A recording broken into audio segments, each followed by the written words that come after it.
Estatísticas indicam que o Brasil é o país que mais mata travestis e pessoas trans no mundo. Aqui, a cada 25 horas, uma pessoa da comunidade LGBT+ é assassinada. Por não se enquadrarem no que a sociedade considera padrão, essas pessoas são excluídas de várias instâncias, familiar, escolar, jurídica e no mercado de trabalho, o que pode colocá-las em situação de risco. É uma luta diária para poder ser o que se é e sobreviver a tanta violência.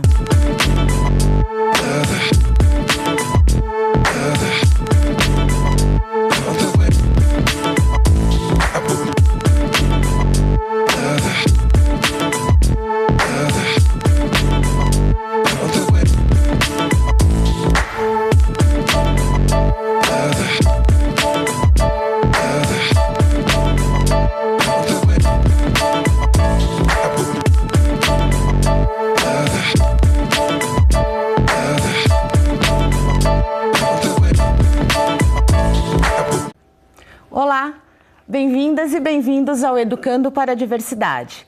Esse é um programa que integra ações de uma parceria entre o Banco Santander e a Unesp. Hoje, nós vamos buscar entender um pouco mais sobre diversidade sexual. Você vai conhecer algumas ações realizadas pela Unesp para combater o preconceito à comunidade LGBT. E para nos acompanhar nessa conversa, recebemos da Unesp de Bauru a professora Larissa Pelúcio, que é doutora em Ciências Sociais. E também a professora Sandra Helena Espósito, que é doutora em Psicologia pela Unesp de Assis. Professoras, sejam bem-vindas ao Educando para a Diversidade. Muito obrigada pelo convite. Também agradeço. Muito bom tê-las aqui. É muito bom estar aqui também. Mas antes de nós iniciarmos a nossa conversa, nós vamos conferir um VT sobre o tema do programa de hoje.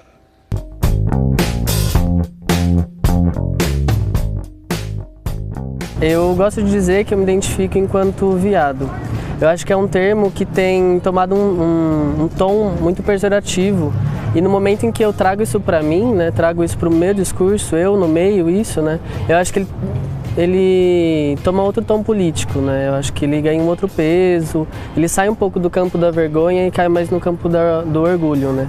Eu já sofri violência física num contexto de festa, né, eu tava ficando com um menino e um outro cara chegou e tacou um copo inteiro de cerveja na gente e depois saiu correndo.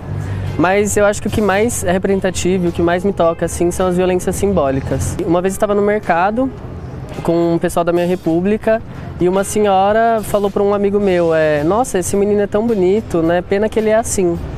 E aí meu amigo achou muito estranho e perguntou para ela, como assim, assim como? E ela falou, bom, para resolver isso só tomando umas boas pauladas. E aí ela terminou o discurso falando, mas pelo menos eles são bastante educados. Eu acho que isso é a violência simbólica, né? É a invisibilidade, é sempre nos colocar no campo da doença, no campo do erro.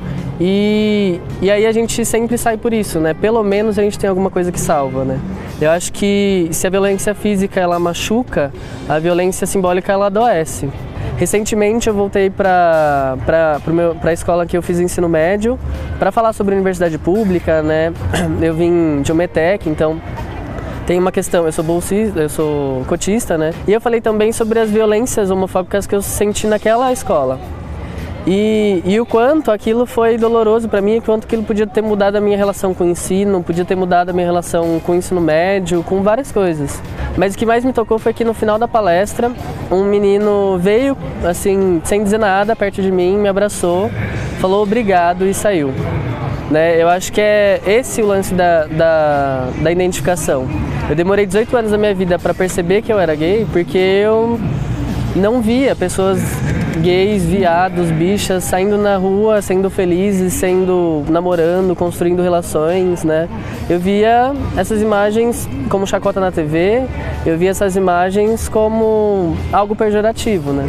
Ao momento que eu conheço isso, tenho contato com essa realidade, de um outro panorama, isso me fortalece a entender que eu sou uma pessoa, isso me humaniza, né? E o meu desejo agora é conseguir atingir pessoas como eu atingi aquele menino da minha escola, sabe?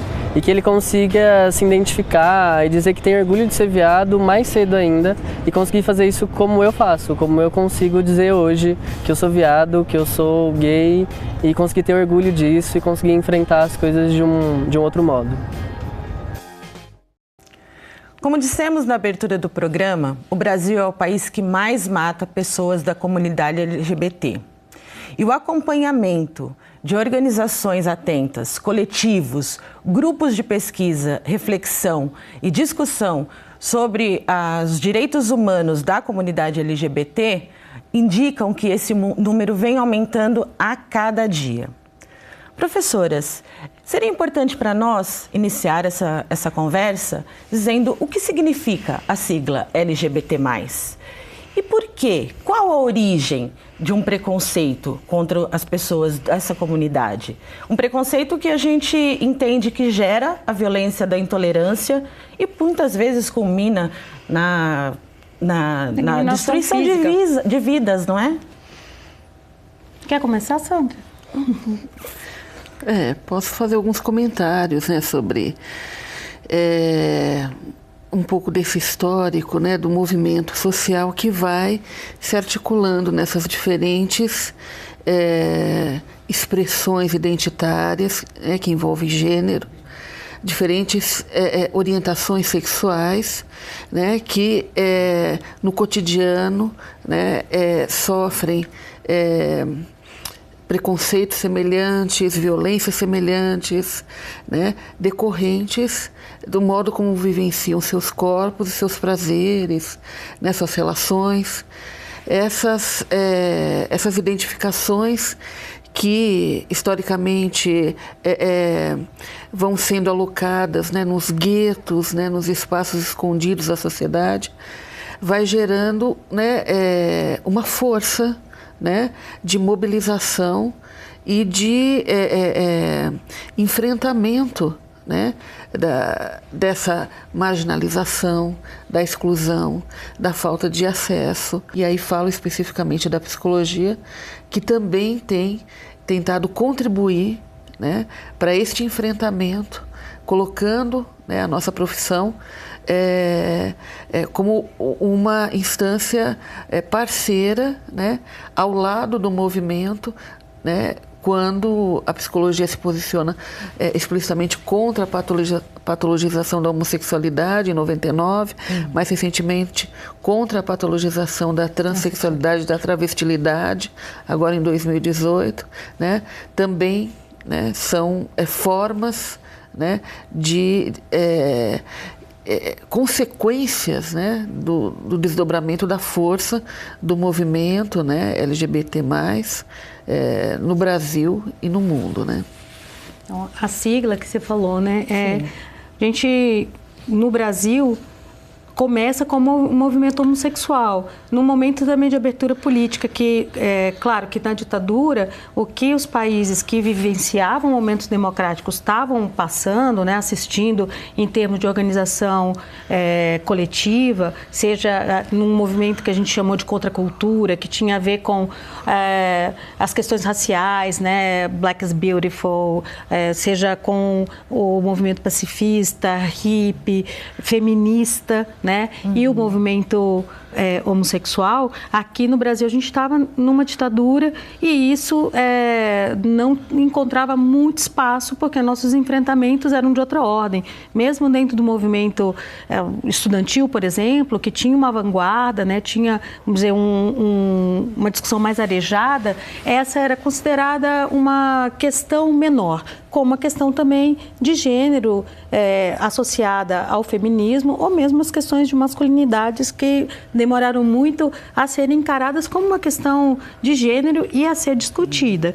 Então, quando a gente vai para a abertura política, começam a surgir, né, no final dos anos 70, por exemplo, publicações como Lampião de Esquina, as organizações, e é muito recente a mudança para uma sigla, inclusive com o L vindo na frente do G, que foi uma proposta, né, que a gente pode chamar também de uma conquista, de 2008, com a primeira Conferência Nacional de Direitos LGBT, que não era L ainda na frente, né, e que as meninas, pela questão de gênero, as mulheres lésbicas dizem, olha, a gente queria um protagonismo, nós precisamos ser mais ouvidas, há uma grande invisibilidade do prazer feminino e mesmo das mulheres terem uma orientação sexual fora da heterossexualidade, cobrança pela maternidade, coisas do tipo, né?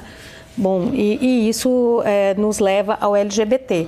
E acrescentar o mais, né? Algumas pessoas falam plus, recentemente, tem a ver com, eu acho, com esse momento em que a gente passa, pelo menos desde o começo desse milênio, a ter um espaço de reflexão, de produção de conhecimento, de organização social, de, inclusive, políticas públicas, né, com formação de secretarias e de programas especiais, que vão trazendo, inclusive, através da mídia, né, e da TV aberta, por exemplo, essa discussão para dentro das casas, para dentro do cotidiano das pessoas, provendo a gente de um outro vocabulário. E as pessoas vão começando a fazer como o estudante que aparece no VT, que, aliás, foi meu aluno,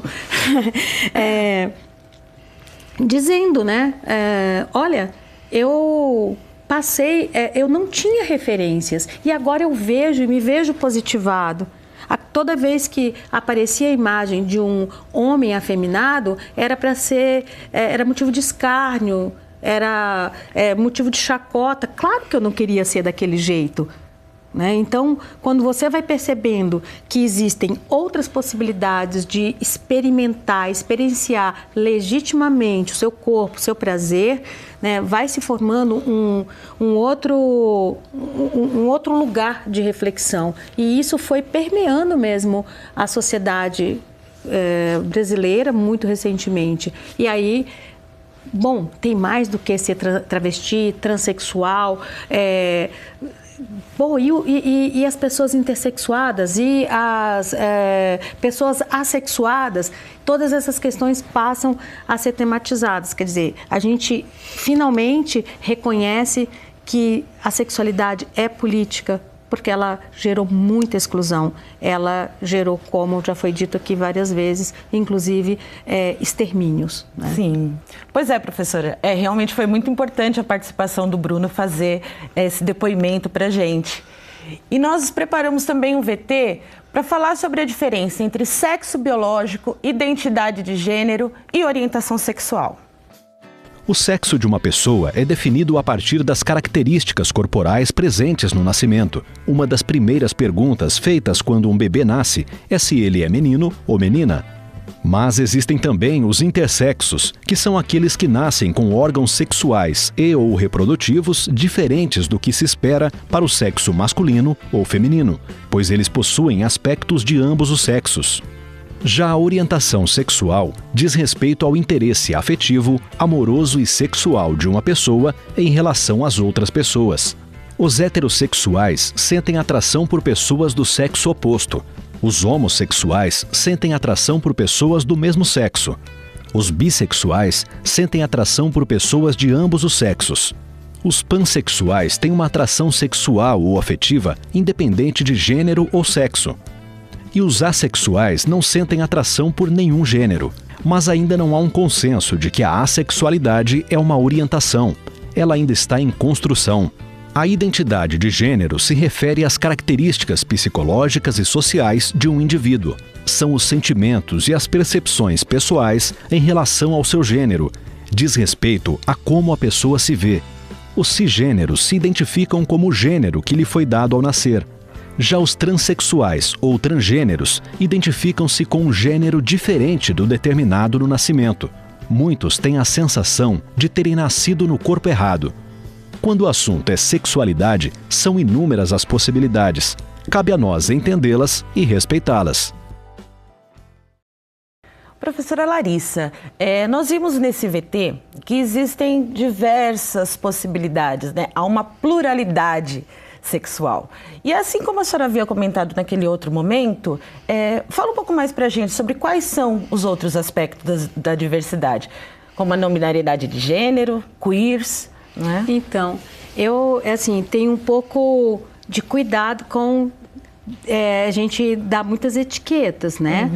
Justamente porque tudo isso está em construção, foi bem colocado no VT. Nós estamos, e é um pouco arriscado a gente fixar conceitos, porque, principalmente quando a gente está falando de identidades, né? Porque existem outras questões também que constituem cada um de nós como sujeitos, né? Questões de geração, raça, classe, esses marcadores, digamos assim, também nos colocam diante de experiências singulares. E, claro, isso não nos impede de formar coletivos e fazer enfrentamentos juntos, né? Mas o que eu penso sobre o que eu penso e acho que a gente precisa ter um pouquinho de cuidado com essas outras categorias. Por exemplo, a ideia de queer, né?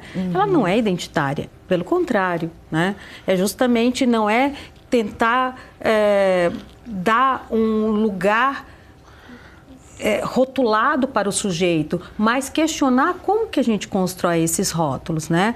O Bruno faz um movimento que dentro da perspectiva queer é isso, sabe? Fala, olha, viado sempre foi um termo que foi me dirigido para me ofender. Era uma identidade sobre a qual eu não tinha nenhum controle.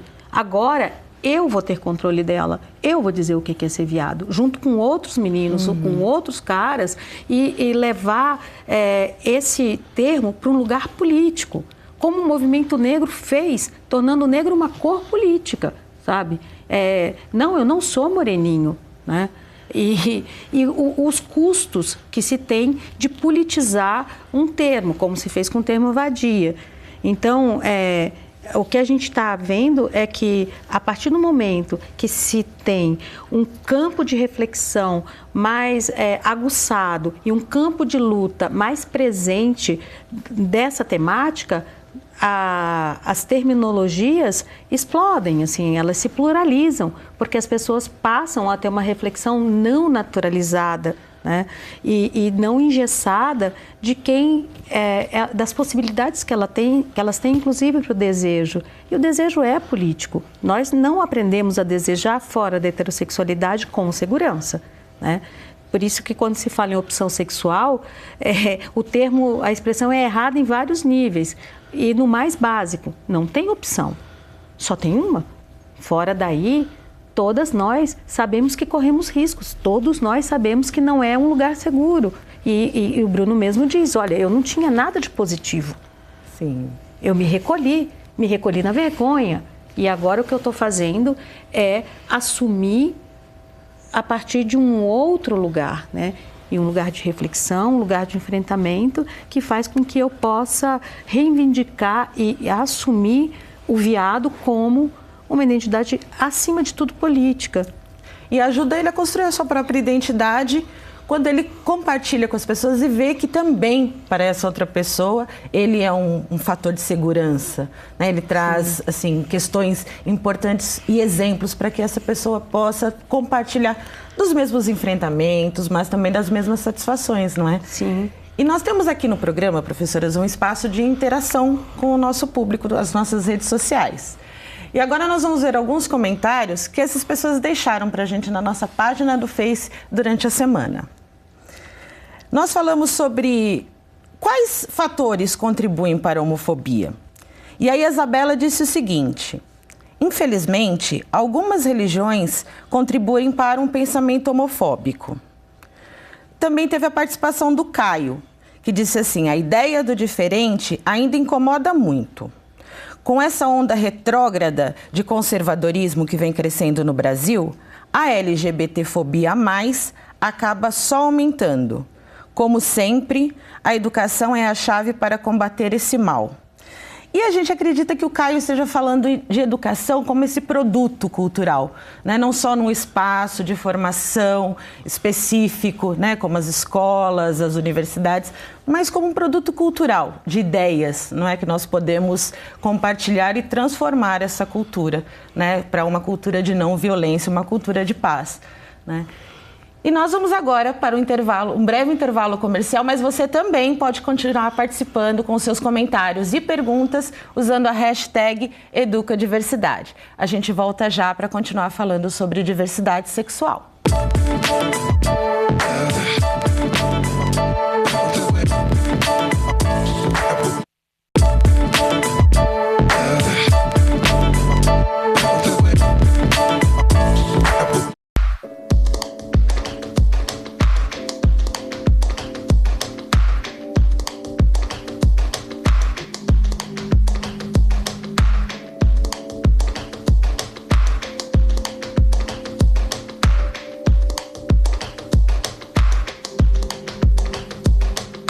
Estamos de volta com o Educando para a Diversidade, um espaço de discussões sobre inclusão e diversidade, fruto de uma parceria entre o Banco Santander e a Unesp. Hoje, o assunto é diversidade sexual. E neste bloco, nós vamos falar sobre os desafios enfrentados pela comunidade LGBT+. Para começar esse segundo bloco, nós vamos conferir alguns trechos do documentário Sobre Ser, que foi produzido por estudantes de rádio e TV da Unesp de Bauru.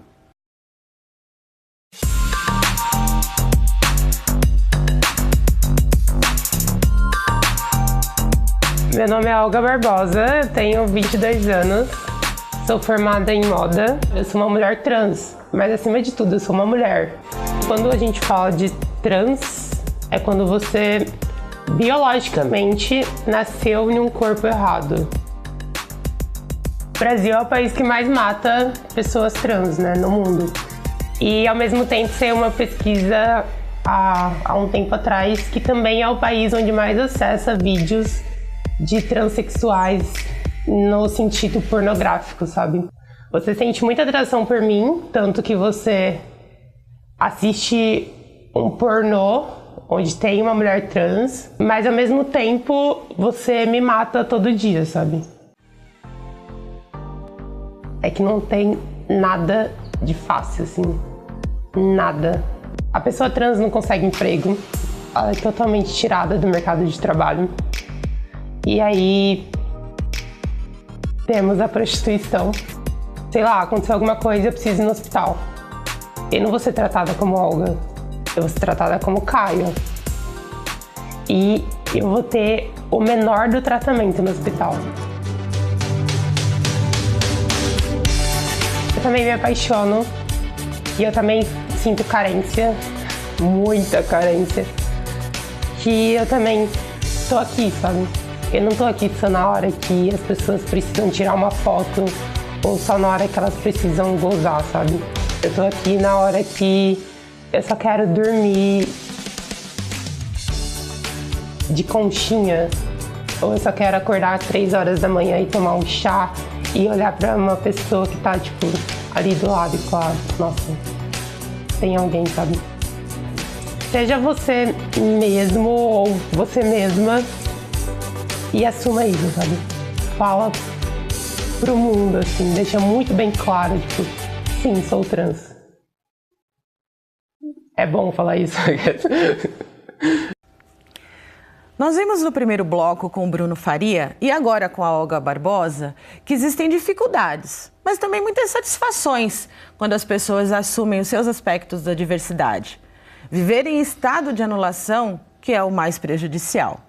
Professora Sandra, o que as pessoas da comunidade LGBT+, apontam como aspectos positivos quando elas rompem com essa anulação?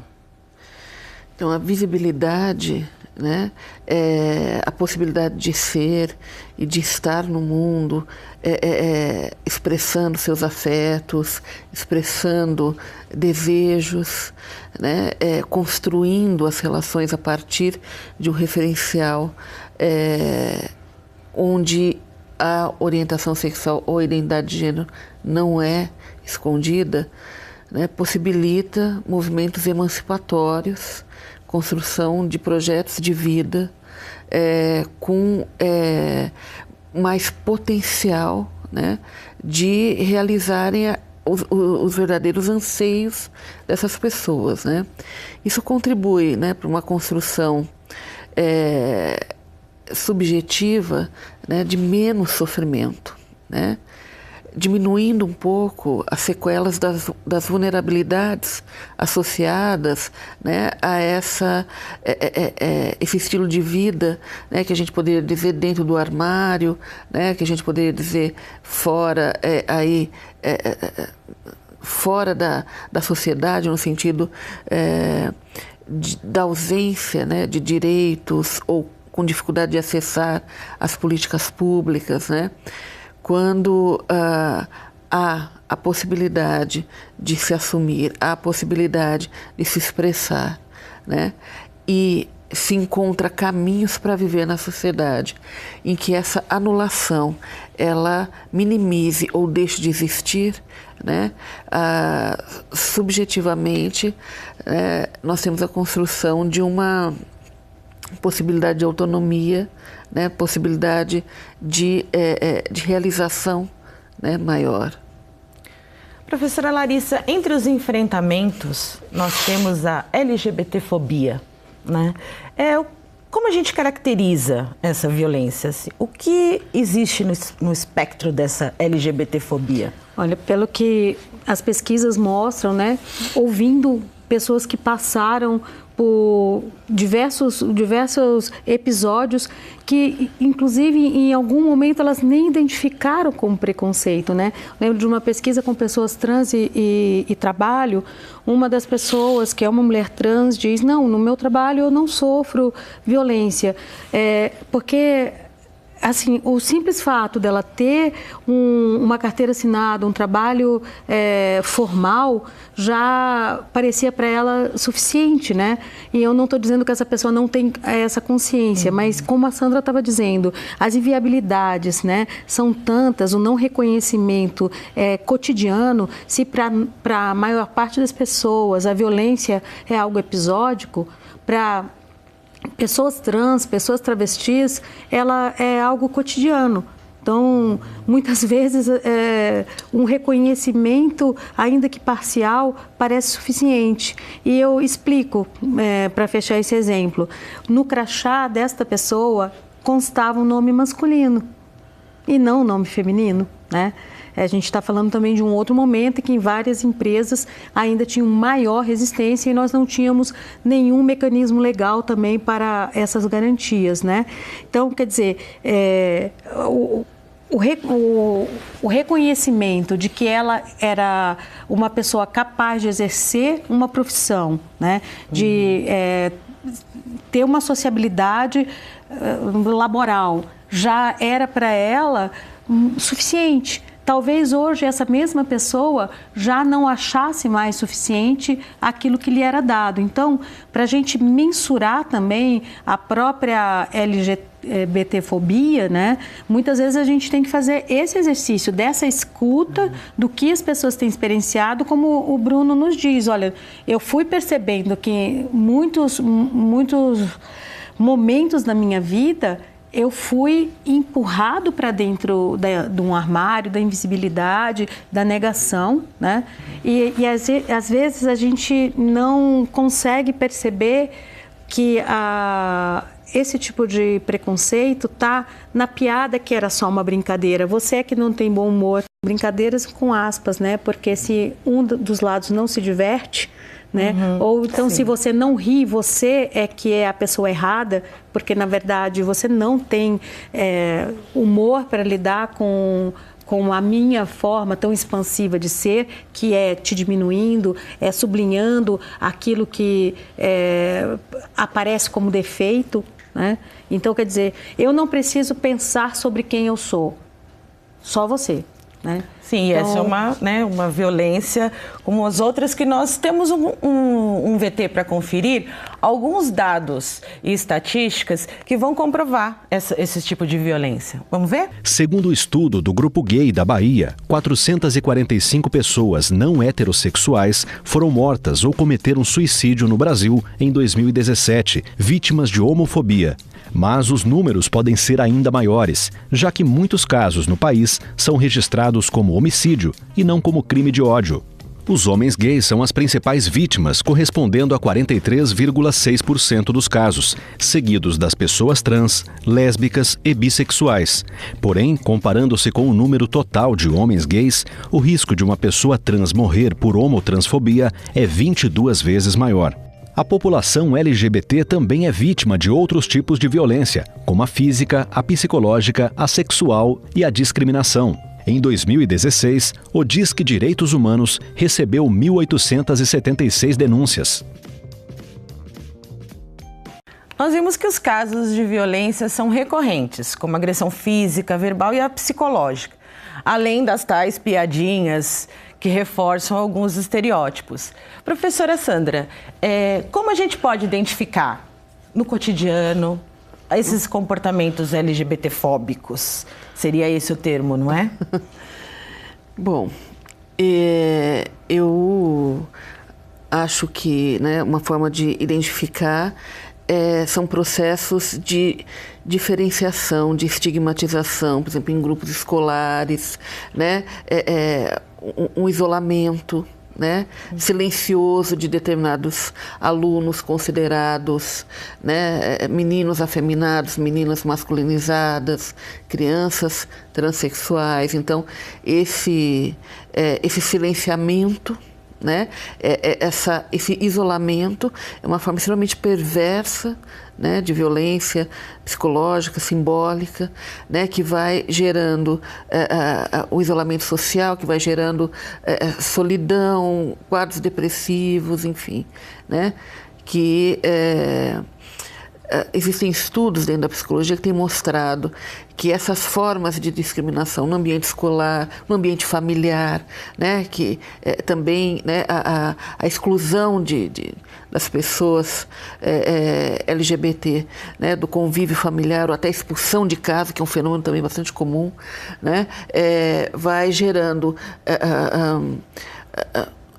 sofrimentos, né, contínuos, né, intensos, e que, se não houver, né, o cuidado, né, políticas públicas, políticas de inclusão, de enfrentamento, né, essas pessoas vão perecendo às margens da sociedade, né, e a possibilidade, né, do surgimento de quadros depressivos, né, quadros de estresse muito graves, ideações suicidas, fobias sociais, né, pessoas travestis que não andam na rua durante o dia, somente à noite, né, com medo, né, da visibilidade dos seus corpos e do seu modo de ser, gerar tamanho estranhamento, né, que isso automaticamente se liga a expressões de violência que podem ser até físicas, né?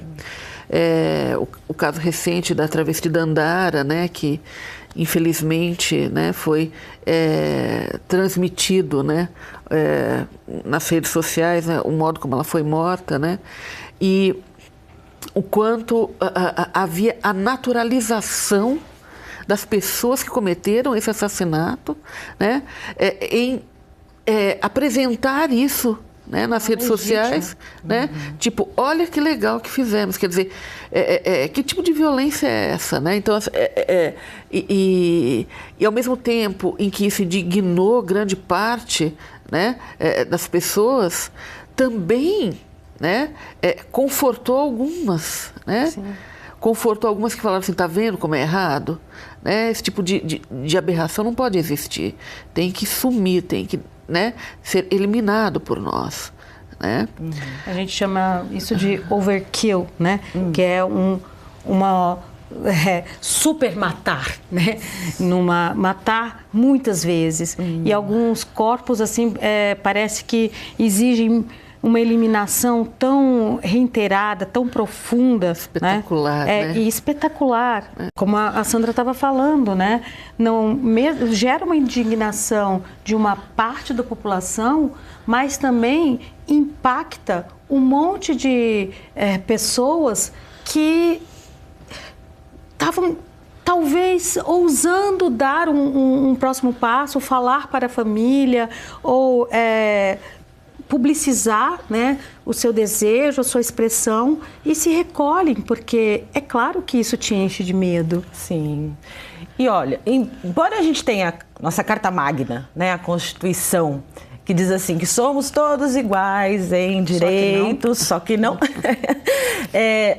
A gente pode dizer que ainda existem, e vamos considerar os avanços também, sim, de toda a comunidade, né? O reconhecimento da união civil, a adoção, que a gente sabe que é um caso difícil em qualquer instância, mas é um impeditivo, né? Torna-se um impeditivo a partir do olhar legal de um jurista para que aquela criança saia na realidade de uma situação de vulnerabilidade, né? Para entrar para o braço de uma família.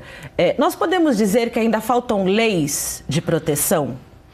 Olha, eu acho que nós precisamos mesmo fazer os enfrentamentos, como um dos internautas tinha dito, a essa onda conservadora. Nós estamos para ter aí a votação da escola sem partido, na Câmara Federal, né? E a gente sabe o que está por trás. Não é toda a educação é ideológica, ok, né? Mas a gente sabe o que está por trás. É uma recusa aos avanços dentro de políticas de promoção de igualdade. São movimentos anti-igualitários que estão ciosos dos seus privilégios e estão reagindo. Porque mais leis, a gente não pode judicializar tudo. A lei não traz mudança de comportamento, né? A gente precisa ter transformações mais radicais no sentido de ir na raiz do problema. Isso, claro que passa pela educação formal, claro que passa, por exemplo, por um espaço como esse, não só numa TV educativa, universitária, mas na TV aberta. E a gente vê isso quando aparece uma novela, né? Por exemplo, a Olga diz, se eu for ao hospital, vai ser tratado como Caio, né? Porque o reconhecimento da troca do nome é tão custoso, né? Às vezes a pessoa sai de todo um processo cirúrgico, de 2 anos de processo transexualizador, sem aquilo que é mais exigido para ela, que é um documento cotidiano para mostrar, e que ela está o tempo todo no plano da ilegitimidade. Como a Sandra estava pontuando um pouco, causa um sofrimento tremendo, porque você antecipa a cena e se recolhe, fala, então eu não vou. E você deixa de ter experiências e de ousar, né? Ousar viver só isso.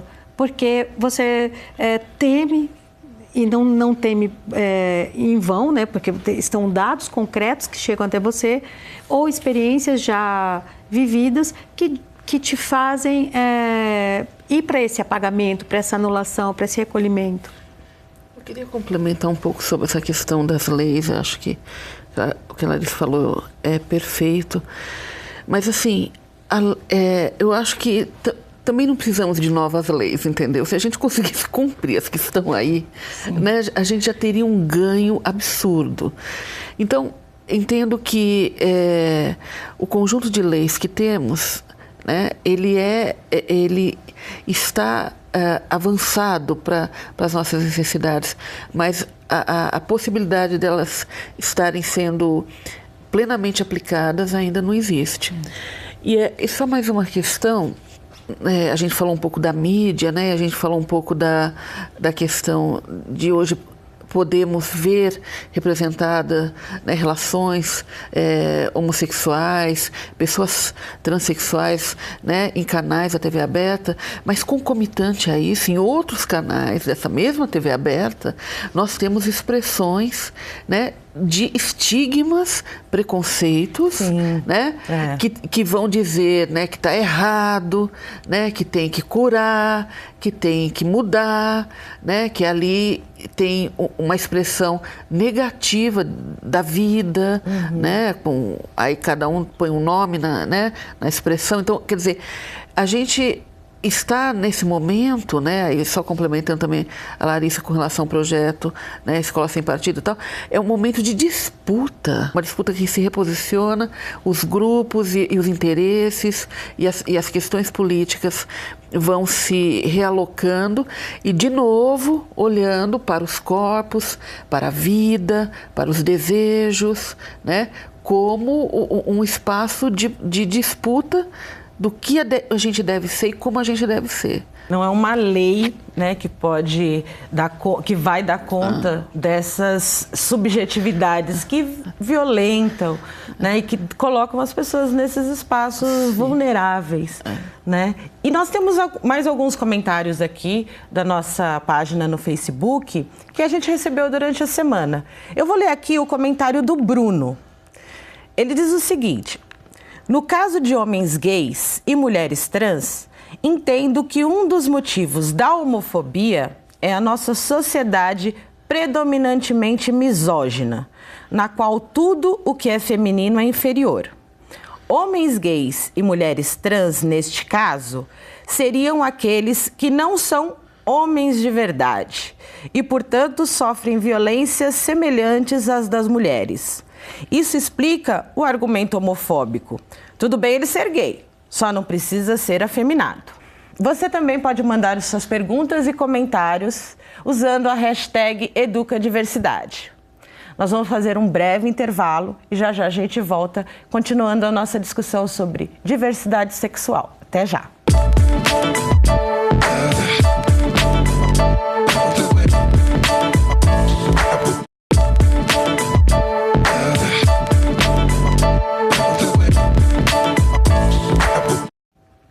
Estamos de volta com Educando para a Diversidade, hoje falando sobre diversidade sexual. E eu convido para essa conversa o cientista social, mestre em psicologia pela Unesp de Assis, Fábio Morelli.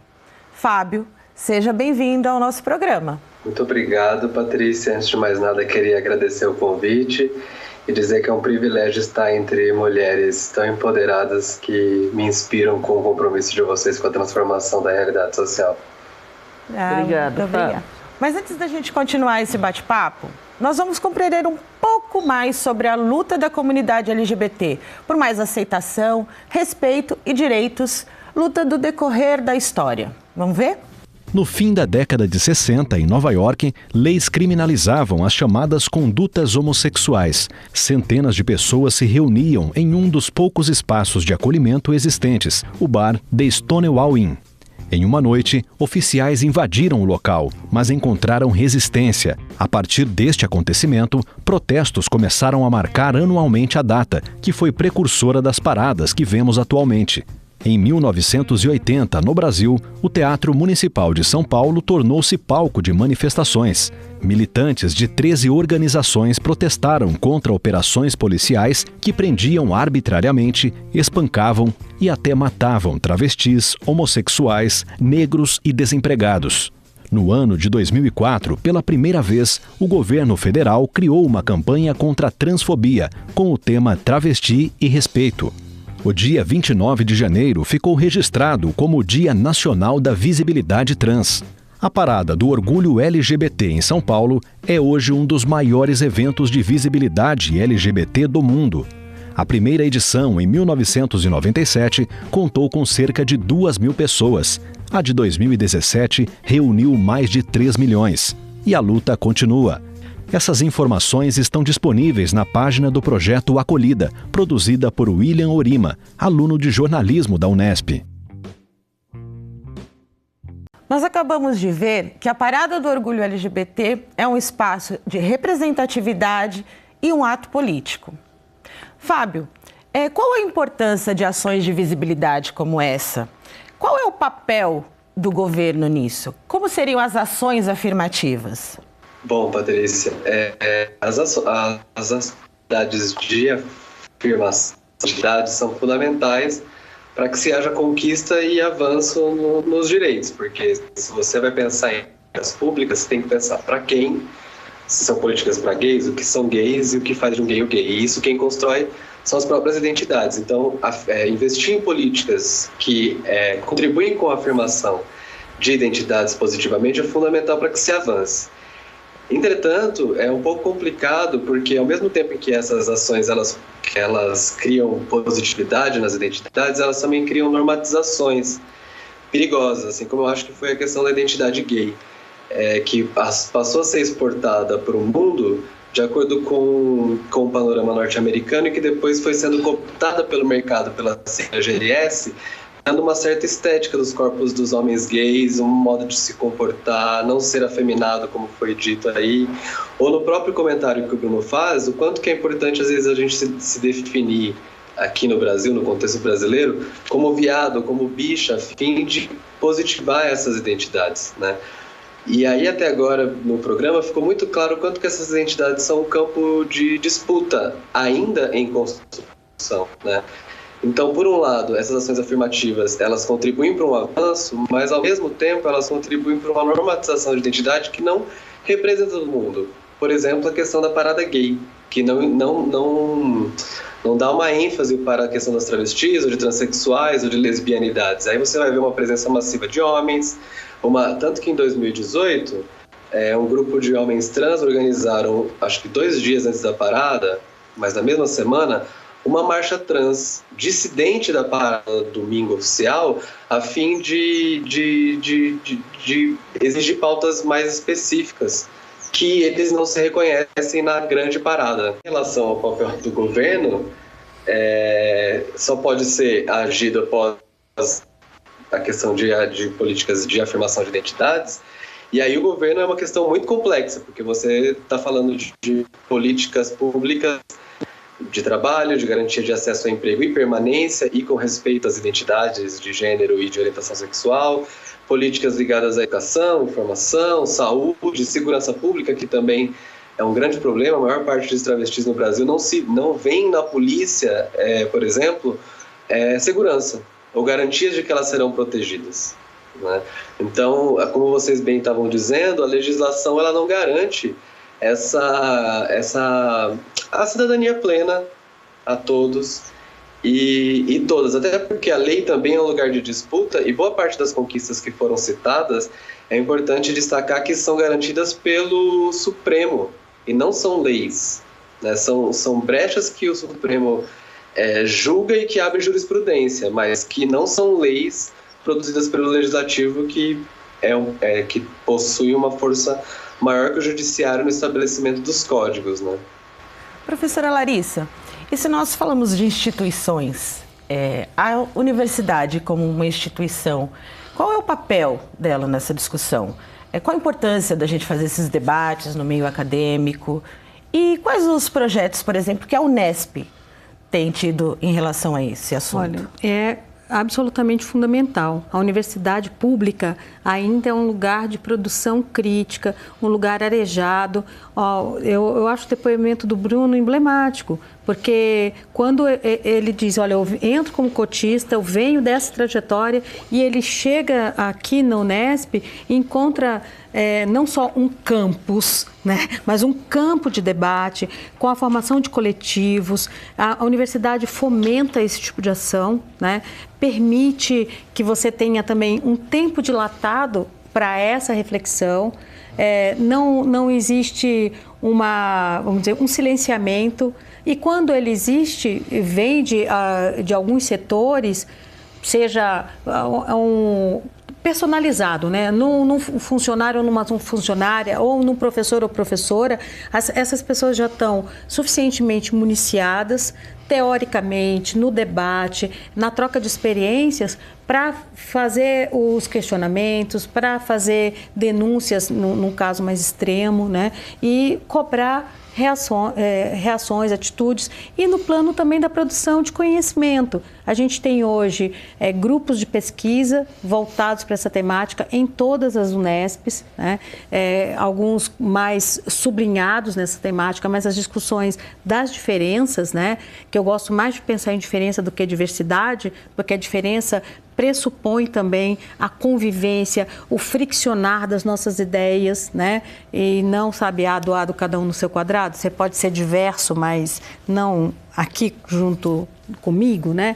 A diferença, eu acho que ela instiga essa discussão que a universidade tem fomentado também no campo da pesquisa. E a Unesp especificamente, por exemplo, nós temos uma resolução de 2016 para o nome social, né? Alguns estudantes entram menores de idade. E aí, essa resolução existe, porém, o acesso a ela é dado pela família, né? Então, a universidade também não pode tudo, né? O próprio espaço desse programa, eu acho que é um exemplo muito eloquente de como a Unesp, especificamente, está voltada e está preocupada com essa questão. Fábio, a professora Larissa comentou sobre a adoção do nome social para transgêneros na Unesp. Como você tem entendido essa ação? Como você encara a relevância desse momento para essas pessoas e dessa ação da universidade? Olha, eu acredito que a garantia do nome social é o mínimo para garantir acesso e permanência de pessoas trans e travestis dentro da universidade. Não é possível você expandir o acesso à educação às pessoas trans e travestis sem reconhecer as suas identidades. Portanto, isso também recentemente foi autorizado pelo Supremo, não só pelo tratamento, mas pela alteração do nome e gênero nas certidões de nascimento sem precisar de laudos médicos e psiquiátricos, agora em março de 2018. Professora Sandra, nós estamos falando sobre espaços formais de educação, né? E entendendo, partindo do pressuposto que a informação é uma ferramenta fundamental para a gente combater preconceitos, que vão virar discriminação, né? Que a gente identifica como intolerâncias. Você acha que a educação sexual deve fazer parte do espaço formal de educação? E como é que a gente pode pensar numa educação para a igualdade de gênero? Bom, eu entendo que as temáticas, né, sobre sexualidade e gênero devem fazer parte, né, da formação da cidadania, né? Acho que há vários modelos em discussão e, em certa medida, a maioria deles são bem-vindos, né? Porque eu acho que fomentam, né, essas concepções na educação, né, nos espaços formais da educação, trazendo, né, uma compreensão, vamos dizer assim, de acolhimento, né, dos modos de ser das crianças e adolescentes, né, no decorrer da sua história escolar, proporciona, né, espaços organizados para que se possa dizer sobre isso, né, sem vergonha, né, sem medo, sem retaliação. O gênero constitui a nossa existência, é a nossa primeira identidade, tudo nessa sociedade tem gênero, né? Então, é preciso que se fale dele fora do registro biologizante e fora do registro naturalizado, assim como das questões da sexualidade. Só para interromper a Sandra, mas eu queria trazer um dado importante, que são pesquisas realizadas dentro da Unesp, né, em Araraquara, na pós-graduação em educação sexual, que mostram que as crianças, principalmente meninas, com mais acesso a essas discussões, se previnem muito mais de assédios, de gravidez indesejada, de violência sexual. Isso vale para meninos também. E eu acho que é importante que pais e mães que nos escutem saibam que ninguém está aqui promovendo a hipersexualização das crianças. Isso as novelas já fazem há muito tempo, isso o cinema já faz há muito tempo, isso a propaganda faz há muito tempo. Você passa na rua, tem outdoors que já falam disso, né? Nós estamos falando de levar a sério essas questões, de construir realmente cidadanias menos precárias, né? De se construir uma sociedade mais paritária, igualitária, em que, como um dos internautas ressaltou, que chama Bruno também, né? Em que a misoginia não seja dada como um sinônimo de masculinidade. As masculinidades não precisam ser fomentadas pela a violência, né? E, sobretudo, pela anulação do feminino como uma expressão válida e legítima. E isso precisa estar nos espaços formais, sim, de educação. E não significa, vamos transformar seus filhos em gays e lésbicas. Olha, eu não tenho esse poder. Professor Fábio, e qual é a sua opinião sobre a importância da educação na questão da diversidade sexual e de gênero? Fundamental. Se a gente não investir em perspectivas que prezem por essas discussões, eu não vejo muita possibilidade de avanço na garantia das diferenças e da multiplicidade do exercício que nós temos em relação aos prazeres e a garantia da cidadania, né? Só para dar um exemplo, que eu gosto muito quando se pensa nessa questão do quanto que a ausência dessas discussões, elas podem colocar algumas populações a situações de mais vulnerabilidade, é a questão dos próprios métodos contraceptivos ou das educações que vão pensar a questão do uso de preservativos, que sempre se pautam a partir de relações heterossexuais entre pênis e vagina, né?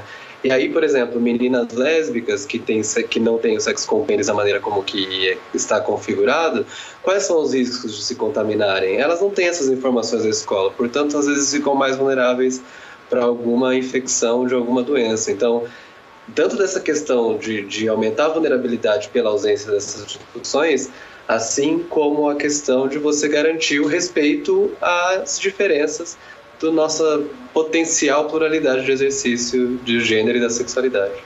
Professor Fábio, a gente se despede agora agradecendo muitíssimo a sua presença e colaboração nesse debate. Obrigada. Eu que agradeço, foi um prazer. E agora nós vamos abrir para mais um espaço de interatividade. Nós temos mais alguns comentários do Face e nós fizemos a seguinte pergunta sobre a importância do nome social para transgêneros dentro da universidade. E a Carla disse o seguinte: eu sou coordenadora regional do Mães pela Diversidade. Sou mãe de uma travesti que cursa História na Unesp de Assis. As pessoas transgênero recorrem a nomes sociais que correspondem à sua identidade e que as representam. O nome social tem suma importância em suas vidas. É a forma de se apresentar ao mundo e de dizer quem é. Os nomes dados a eles e elas causam sofrimento, além de situações de muito constrangimento, pois não condizem com suas aparências e muito menos com a sua identidade. Eu agradeço à universidade por dar o direito aos nossos filhos de serem chamados pelos nomes que assim escolheram. E essa foi mais uma participação no nosso programa sobre diversidade sexual, mas o programa está chegando ao final. E eu agradeço a presença das nossas convidadas presenciais. Professoras, muito obrigada. Eu que agradeço. Muito obrigado, Patrícia. Agradeço às participações virtuais, às pessoas que estão nos assistindo. Lembrando que o Educando para a Diversidade é fruto de uma parceria entre o Banco Santander e a Unesp. A gente te espera na próxima edição. Você continue colaborando, trazendo os seus comentários e perguntas, usando a hashtag EducaDiversidade. A gente se vê no próximo programa. Até lá!